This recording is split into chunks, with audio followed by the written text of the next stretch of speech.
I never thought a single signature could change my entire life. But the night my boss, David, slid that strange marriage contract across his polished office desk, something inside me froze. I wasn't thinking about myself, only about saving my 12-year-old son, John, and giving him a chance at a better life.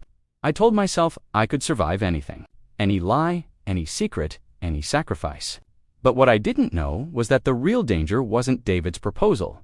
It was the hidden truth behind it, a truth that had been waiting for me in the dark corners of Poland's cold winter nights. And once it found me, there was no turning back. Poland's winter had a way of making everything feel heavier, the air, the sky, even my thoughts.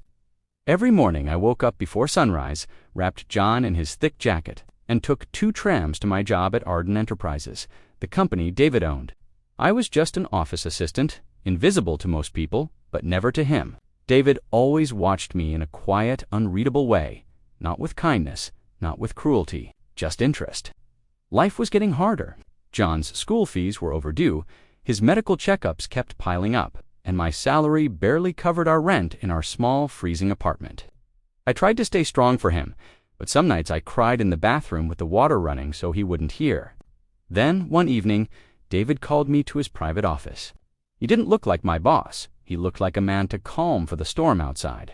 He spoke slowly, almost softly, telling me he knew about my financial struggles, about John's needs, about everything. Then he said the words that shocked me. "Allison, I want you to marry me.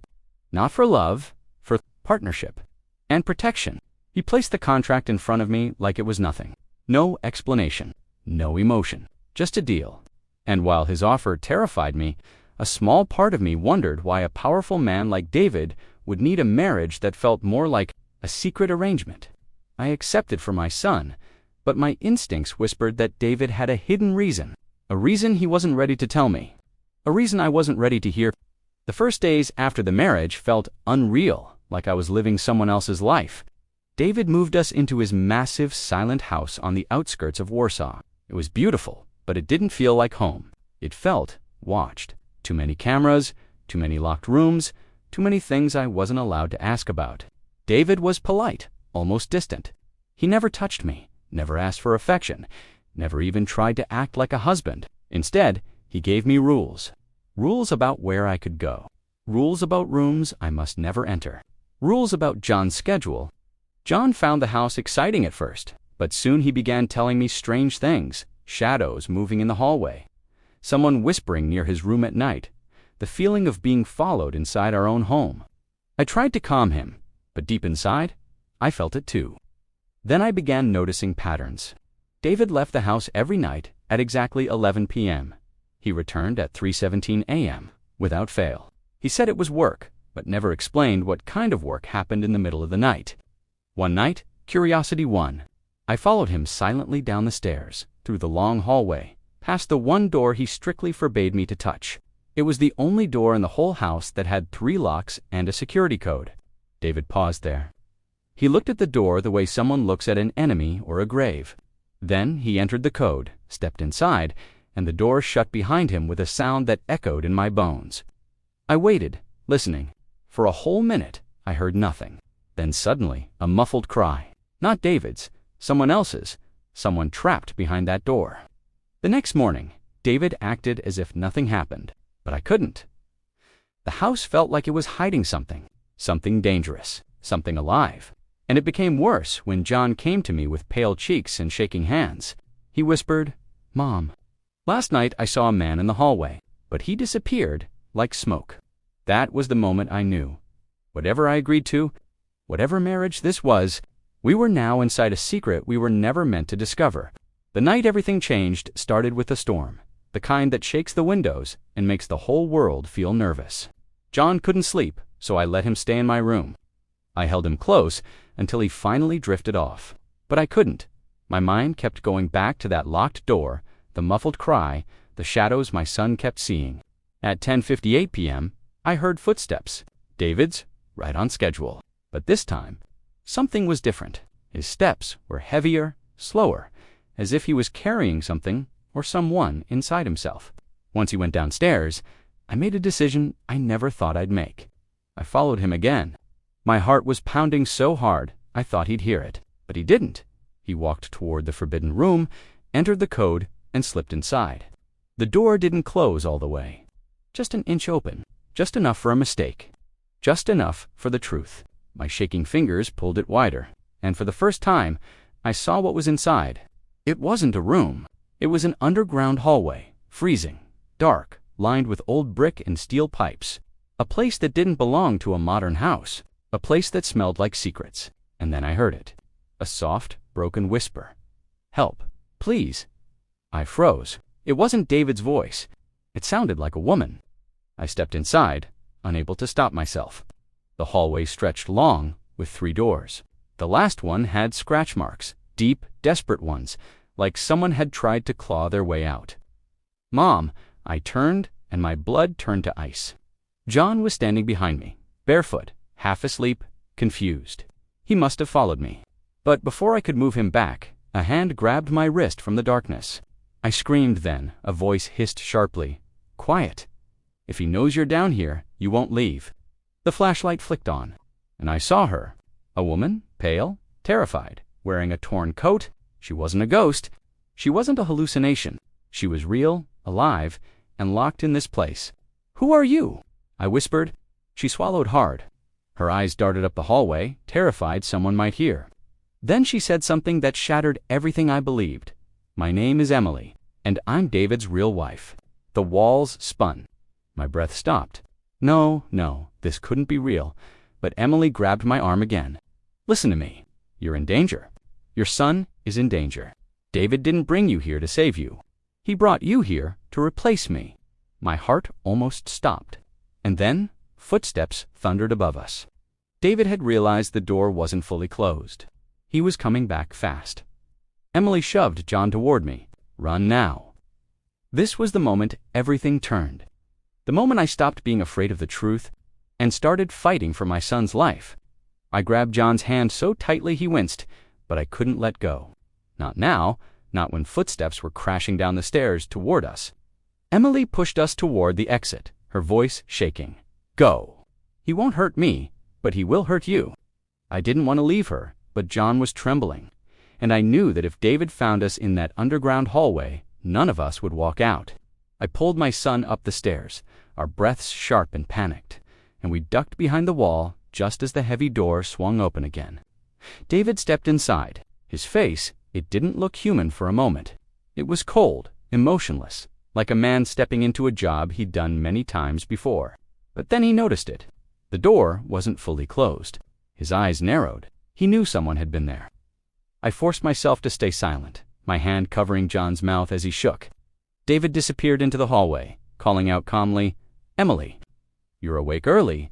His voice echoed deep below, and I knew this was our only chance. I pulled John toward the back door. Slow, quiet steps across the cold floor. My heart was beating so loudly I was sure David could hear it from underground. We reached the garden. Snow had just started to fall, thick and silent. I pushed John forward. "Run to the forest. Don't stop. Don't look back." But John grabbed my coat. "Mom, we can't leave her. He'll hurt her again." Tears burned my eyes. I knew he would. But if I went back down there, John would lose me. "We will come back for her," I whispered. "But right now, I need to keep you alive." We ran through the snow, through the wind, through the trees that blurred past us in the darkness. Branches scratched my arms. My lungs were burning, but I didn't stop. Not until we reached the old road that led toward the city. A truck appeared in the distance. I waved frantically, screaming for help. The driver slowed, confused, staring at our panicked faces and thin clothes. "Please," I gasped. "My son, we need to get to the police." He didn't ask questions. He opened the door. As we climbed in, John looked back at the forest. "Mom, do you think he knows we left?" A sudden crack echoed from far away, like a door being slammed open. I looked back and saw a dark figure emerging from the tree line. Fast, too fast. To direct David he knew he was coming, and he wasn't coming to ask questions. I slammed the truck door shut, screaming at the driver to go, "Please now." The engine roared, tires skidding over the icy road as we sped toward Warsaw. Only when the figure in the forest disappeared behind the snow did I finally breathe. I didn't know what would happen next. I didn't know if the police would believe me. I didn't know what David was capable of. But I knew one thing. I wasn't running anymore. I was fighting. For John, for the truth. And for Emily, the woman still trapped in that underground prison. This wasn't the end. This was the beginning of war. The police station in Warsaw was bright, loud, and nothing like the cold darkness we'd escaped from.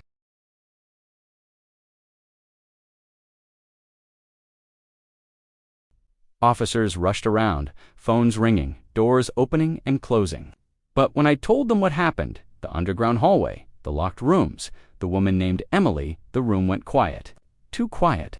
One officer, a tall man with tired eyes, asked me to repeat everything slowly. Another officer took John aside, offering him a warm blanket and hot tea. For the first time in months, I saw my son's shoulders relax just a little. Then things moved fast. 2 police cars. A black van, flashlights, radios clicking. They drove straight to David's estate. I waited inside the station with John, staring at the clock, counting every second. Each minute felt like a year. I kept thinking about Emily alone down there, terrified of the man who promised her a life. The same man who tried to collect wives like secrets. Finally, the officer with the tired eyes returned. He looked at me for a long moment before he spoke. "We found her." My knees almost gave out.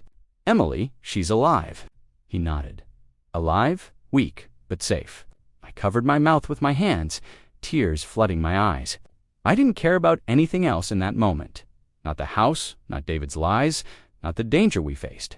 All I cared about was that Emily was no longer alone. Then the officer's expression changed, more serious, darker, and David. I whispered. He took a breath. When we entered the basement, he tried to escape through a tunnel. He fought the officers hard, but he's in custody now. A slow, trembling breath left my chest. It was over. The nightmare, the secrets, the fear, all of it. John wrapped his small arms around me. "Mom, we're safe now, right?" I held him tightly. "Yes, baby, we're safe." But there was one more thing I had to do. The next day, I visited Emily in the hospital.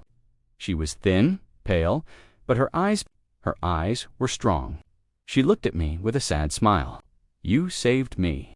I shook my head. "You saved us." For a moment, we sat in silence. To women whose lives had been tied to the same monster. To strangers who understood each other in ways no one else ever could. "I don't know what happens now," I whispered. "Neither do I," she said softly. "But at least we get to choose." Outside the hospital window, the snow was finally beginning to melt. For the first time in a long time, Poland looked brighter, lighter, safe. I walked out holding my son's hand, feeling the fresh air fill my lungs. A new life was waiting, one without David, without fear, without locked doors and secrets. I had accepted everything for my son. Suffering, loneliness, a strange marriage. But in the end, what I didn't expect was that I would find strength I never knew I had. That I would save more than just my child. That I would save myself. And this time, the future didn't scare me. It felt like a beginning we chose,